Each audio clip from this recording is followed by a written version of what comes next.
নির্বাচনের ব্যাপারে সরকারের কাছ থেকে আনুষ্ঠানিক কোনো নির্দেশনা পায়নি সেনাবাহিনী, তবে নির্দেশনা পেলে দায়িত্ব পালনে বাহিনীর সদস্যরা প্রস্তুত বলে জানিয়েছে সেনা সদর।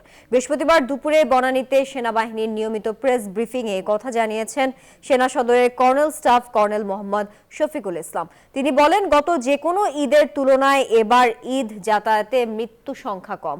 ঈদ যাত্রায় অতিরিক্ত ভাড়া আদায়ের অভিযোগে প্রায় 1200 যানবাহন থেকে 35 লাখ টাকারও বেশি যাত্রীদের ফেরত দেয়া হয় বলে জানান তিনি। তবে সরকারের নির্দেশনা অনুযায়ী আমরা নির্বাচন সংক্রান্ত দায়িত্ব পালন করব।